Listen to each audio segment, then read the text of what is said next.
We are so back. What is up, party people? How are you doing? Long time no see. This is a special fragrance rotation video in that there is no rotation to speak of. As you've seen the title, this is a series that I'll be calling A Whole Week with, I don't know, like three or four question marks, where I'll be wearing a single fragrance as my scent of the day for, you guessed it, a whole week. Yeah, I don't know how well this is going to do.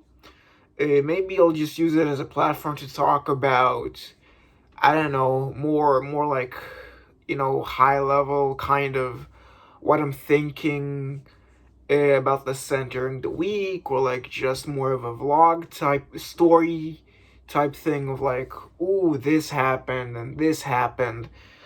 But yeah, as you've seen by the title, the first subject of our A Whole Week series is, of course, the gigantic fuck off bottle of Azzaro per homme.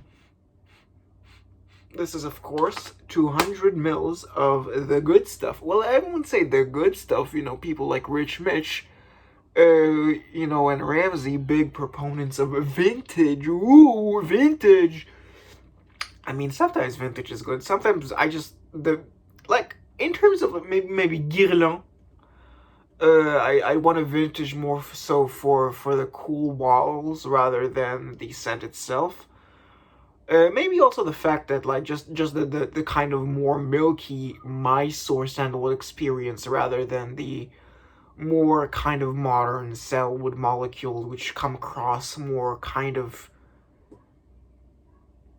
smoothed out pencil, if that's something that you kind of get across with what I'm saying. But the modern Azzaro is a marvel in terms of value, especially when you just don't buy it at retail, which I don't know what the retail is. Probably like close to like $100, maybe 90 something bucks. I'm not well versed in it, but what Azzaro per homme has kind of made me realize this past week is that my taste in fragrance have really changed over the last I don't know how many months it is at this point. I think it's kind of has been right around, maybe just a little after that fateful stream that I decided to click on the link on Eugen's stream, and just showed up, started talking, with Eugen, Rich Mitch, who is an incredible human being, or incredible duck. If you're willing to respect his identity as a rubber ducky floating in his bathtub, then yeah, Rich Mitch, incredible guy. Ramsey, while I do deviate a lot with what I think in terms of like, well, not just fragrances, but like I did kind of go into this, being, kind of at the sort of opposite spectrum of what Ramsey was into with all of his kind of more vintage masculine oriented stuff with his like pissy honey obsession, which like maybe with like, sorry, with Lapidus, like I kind of get it, but not overly so.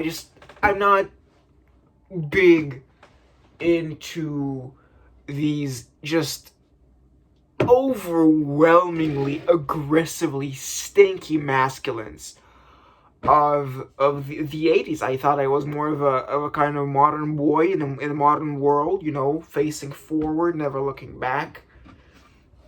And the more I kind of watched and just passively consume media, Ramsey's and Mitch's videos, I kind of started to get an image of a more nuanced image of in particular vintage masculines, because ever since Anuj, the generous guy that he has sent me a bunch of free decants, and after smelling Mitsuko, I realized I was absolutely a giant, like big, passionate, fervent fan of vintage feminine, vintage, I mean classical feminine fragrances, modern formulation, vintage formulation. Honestly,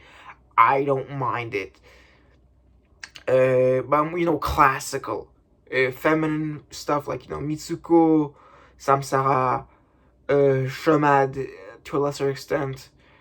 What else is there? I will really want to smell Rochafon.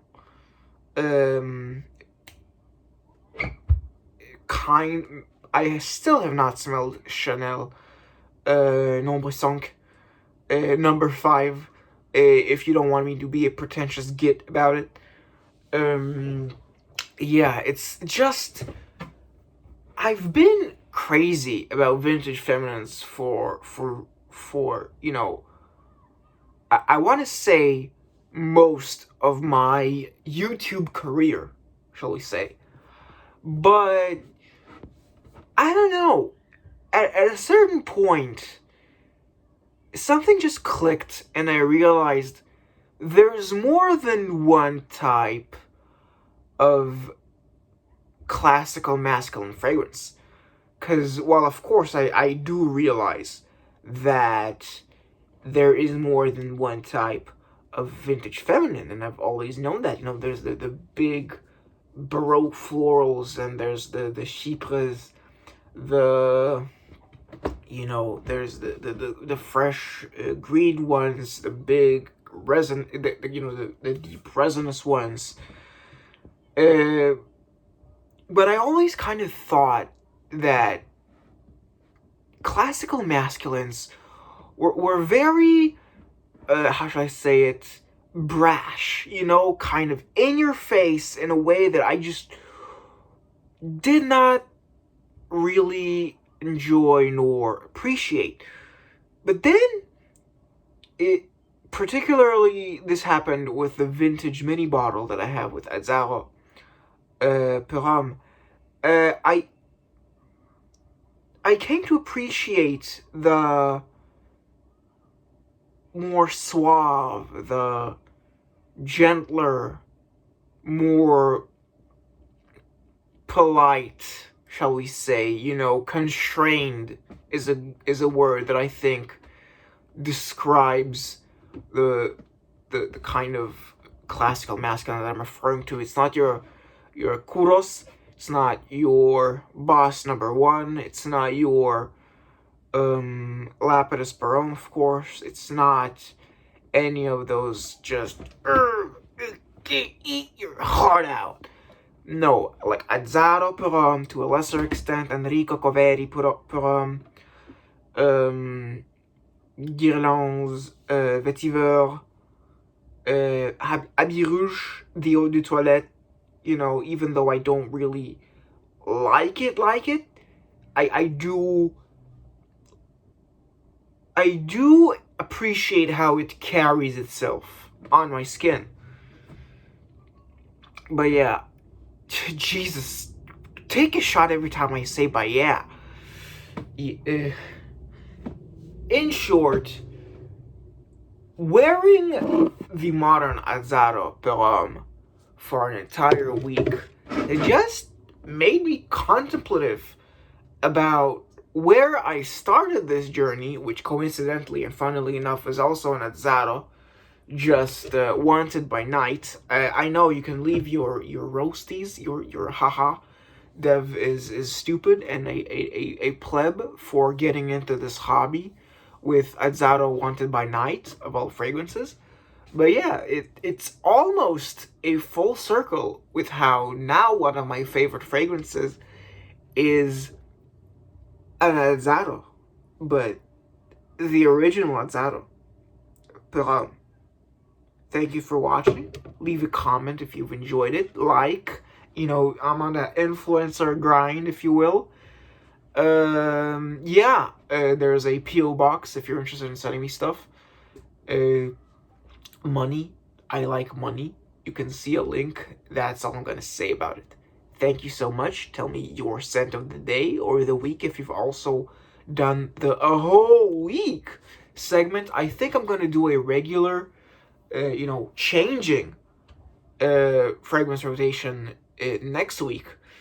But I think I'm going to make a whole week a semi-regular series. It just sort of on a whim when I'll decide to use a fragrance for a whole week. This is getting tired. Okay, see ya.